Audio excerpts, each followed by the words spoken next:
What's good, YouTube and Twitch? We're doing a bit of a tipsy video here with a Market Watch, and we're joined by the DB Grinder, what's up? What's Feels up? Good. He's been on that market grind lately, and he actually covered the plant stuff first. And I was just on Dueling Book, ran into him watching a plant duel. I was like, let me look up good old Bingle Lancer, which never got a reprint out of Lightning on Underdrive, and sure enough, it's up in price. How do you actually feel about the plant deck in general?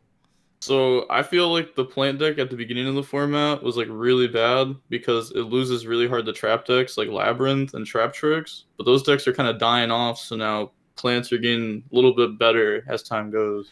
Yeah, I feel like Trap Trick still has a huge representation as a structure deck. You're going to face it a lot more in the early rounds, but it does feel like they tend to take losses a little quicker and grind that X1. So if you can like rise up out of there and get 4-0, you might run into the matchups a little less often. And your side deck should have a lot of options for that as well. Bengal Lancer is a card I feel like I underestimated. I recently ran into it, and I was like, wait a minute, I remember you being okay. And it reads, during the main phase quick effect, you can target an effect monster your opponent controls, take damage equal to the attack, and if you did take damage, return it to the hand. Bounce removal is very good, even if it's target. Being able to actually get rid of stuff to the extra deck and the more quote-unquote recent rulings in history, making sure effects won't trigger on leaving the field, that sort of thing, pretty darn good, I would say. And I would think for $5 for having a Link 4 kind of option like this, not bad at all for not having a reprint. All right, next card is Imperm, which is seeing a ton more play. How do you feel about Imperm? You feel like it's kind of its time, especially with Kashtira? Yeah, I actually think this is the best hand trap in the whole format, just because against Kashtira, you don't have to use it like turn one against like a unicorn or anything. You can hold it for a Rise Heart on your turn. So it also is like a good 6 card, and every deck plays Prosperity, so this is like a good card to hit off of that too.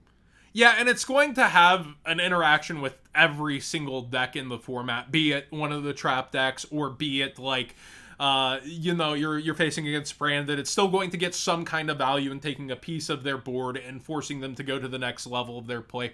But every single version, the nicer versions especially, seem to be going up. I was surprised out of Mavens. I was like, I just remember this being $8, and it's already $13. It's been going up consistently over time. You can just see the graph. It's like 3 months. It was $8 back here, and while you were moving, by the way, it's up $5, and the structure deck one starting to dry back up. Every single version back to being almost a $40 playset, even at the cheapest.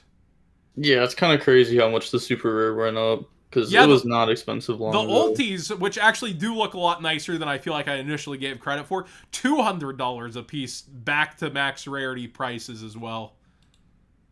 It's not Jeez. actually its biggest price ever, though. They were fetching 230 at one point, but they're getting back up towards max.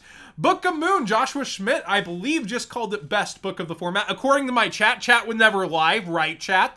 But it is interesting that Book of Moon's on full buyout mode, that while Book of Eclipse is actually going down in price, I'm still seeing Book of Eclipse played a ton. I'm seeing it in so many different like sideboards and taking care of Kashtira boards versus Book of Moon ulti now spiking, and you have past format play to fall back on, and the dual terminal completely bought out, which I love how this dual terminal looks. I just don't like dual terminal buyouts in general because they always come back. Dual terminal 1 through 4 anciently got clearanced by Konami, so like dual terminal, I just feel like there's people with deep stacks that once they can be bothered to will list them on the market, and then that'll also kind of set a cap for what it can go to. But how do you feel about the buyouts on Book of Moon here? I think it makes sense. Because a lot of people were just going like a Rise Heart pass, and Book of Moon beats that really well. And you can also like set Book of Moon like as a trap card on your turn one better than you can do like Book of Eclipse, because Eclipse sets your own field. I also think that the speed duel Book of Moon looks incredible. And That's like also a like if you ever kind of play speed duel, it has like a multi-purpose. that's a prize thing, right? Like something like that, if I recall. No. That's the Super Book of Moon, I think, or some other Book of Moon Yeah, there's was a the version of prize one. Speed Duels that is like a prize, if I recall. So that one's interesting to me. Yeah, the secret one came out of like the regular box. I think that one looks really really good Yeah, though. speed duel secrets in general. I've heard conflicting things, and I still don't have a clear answer. That's like almost on OCG card stock, where other people are saying no, they're just all EU print, but they seem like a better kind of EU print to a lot of people. But speed duel secrets all do seem to come from one place and don't have varying things between EU and US, so that's interesting. Yeah, I love the speed duel cards and how they feel and everything. All right, Maze of Memories baby bumped back up in price, and the sales rate is actually just absurd when I was going through. Check this out. You have to click one, two, like three, four, five different times to get back through yesterday's sales on the bonus bucks back for sealed. And it was dipping under to be a failed set for world premiere set, and it's not up all that much. How do you feel about Maze as a whole, like long term versus immediate?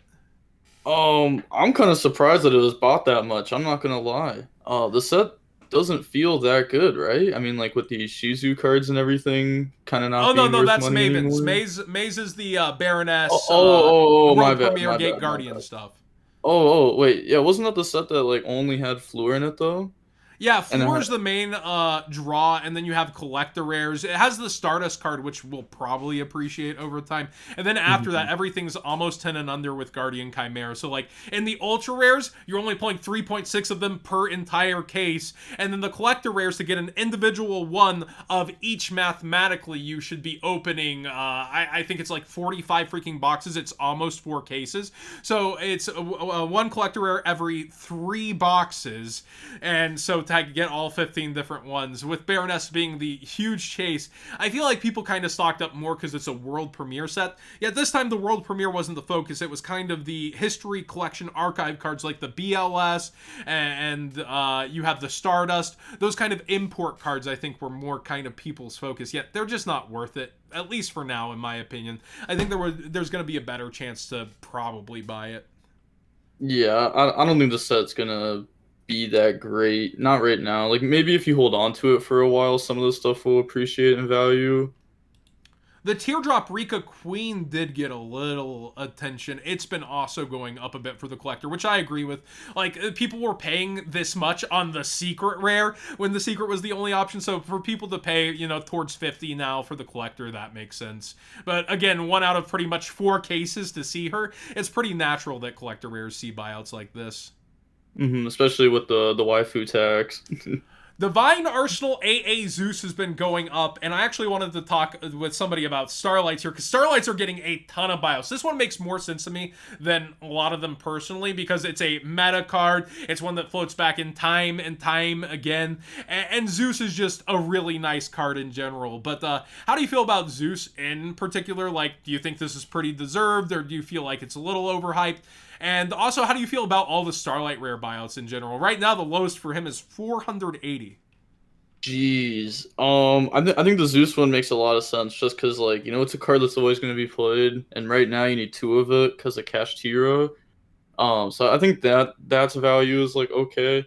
But it is crazy that a lot of the Starlights have gone up. I'm not really sure why they have. I think people just kind of, maybe like tax money hit, and they kind of just want to throw their money in the some Starlights or something. That's something I Um, didn't actually think about, because my Discord was actually complaining about, oh, my job didn't record it right, so I didn't get a refund. I actually had to pay a little this year. So I was like, man, a lot of people are like angry this tax season. I actually didn't put that into my head because I took that complaining to the forefront. That makes a ton of sense, because people do tend to like get that check in and get something they've been waiting on for a while, and it is kind of perfect timing. And then you also have the national season. People want to play what they're going to think they're going into the WCQ with, and Zeus feels like a pretty safe bet to end up with.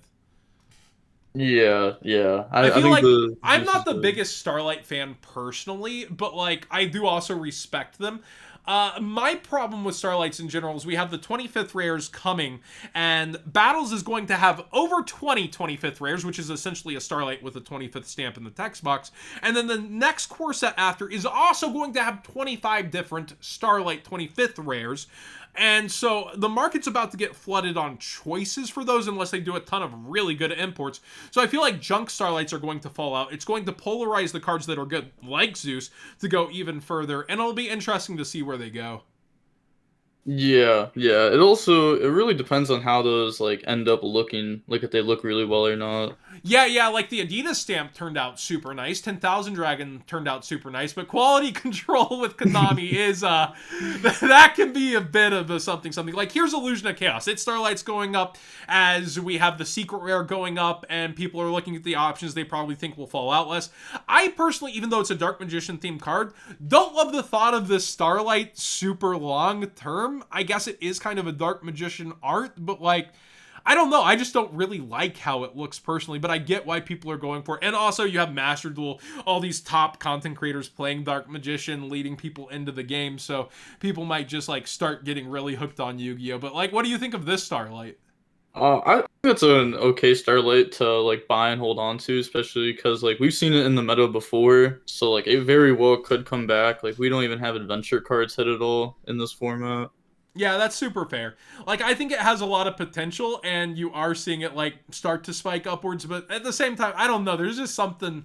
I just don't like how they look all the time. But that's a personal taste. Speaking of personal spoofings up in price, everyone seems to be murmuring about Altergeist. I'm not 100% clear on the deck's updates or what it's going to do. If anybody in chat has something to add, but be aware that Altergeist stuff is going up. Do you think the deck has what it takes? No, definitely not. Definitely not. And then finally, Battles of Legend. I just opened this on stream, and oh my, I've never opened a set that felt as much as a crapshoot. In one box, I pull a Starlight Super Poly. In another box, I barely break $22 in value. In another box, I hit access code Boral Savage Celine. And then, like, in another box, it's like 30 something. It's just like highs and lows, like no set I've ever touched. I will say the secret rares look really nice out of it though. Yeah, yeah. Uh, I think there's a lot of cards in that set that could go up over time. I will say on something that we were just talking about though, there were 10 Starlights in here. They did up the rate of Starlights you pulled to almost one per case. I think it's like 9 out of 10 cases in the US had it, and then I think in the EU it was like if you opened I think it's like 18 a case and a half on average, 18 boxes, then you would hit it more often. So it's just interesting to see that the model of more Starlights, it kind of is doing well for this set, and I wonder if that's what made Konami run with going even double on like the core set and next battles upcoming. Yeah, I mean maybe they only did it though because they had like the Exodia set in it. I'm not Well, sure. again, next battles is going to have double these starlights, so Yeah, it's yeah. it's a weird model that we're heading towards. And final notes: do you think we'll get anything that'll actually change the national season in battles, since it is before the USWCQ? I'm not sure. I'm not gonna lie. I have no idea. It's a continuation of Dragons of Legend, all the of Legend sets, and yeah, it's pretty much a coin flip on if we get something that comes in like a Time Lord that versus True Draco that actually becomes a hot tech, or you know, the Fire and Ice Hand anciently. But the sets do have a history of messing with the metagame. But Animation Chronicle from Japan has felt a little bit weaker in its approach and been a little more casual update to decks feel. It does seem so. I'm not holding my breath, but I am hoping for a shakeup for Nats. Yeah, same. I like it when new cards come out, especially like right before nationals. I Like, do think if that happens, it will be very good for the set, but that's still gambling on speculation for now. Anything to add before we head out? um, I think well, one thing. I think Okay. Dragoon should actually go down in price. You're talking Red Eyes Dark Dragoon? Yeah, yeah. Yeah, that I, one spiked pretty darn hard, and it does seem like it's coming back off of its buyout a little. Yeah, it was at 30 and it's down towards 25. yeah, I think that card will probably keep going down. A lot of people were hyping it. A lot of people were playing two of it and branded. People were trying it in Labyrinth. But now the only people that are playing it are branded players, and even then, people are like cutting Dragoon down to like one in the extra deck. I do think that this card, backed by Real Back Row, is a scary thought, but I do also agree that seems like one of those things that like would be a bigger problem at locals, where we're seeing Lava Golem everywhere just taking this man's out. Yeah, and also just like having the like playing a trap deck with the two bricks feels so bad. All right, well, thanks for your time. That's the DB Grinder. Check him out. He'll be linked down below. Very nice. Thank you for having me. Thank you.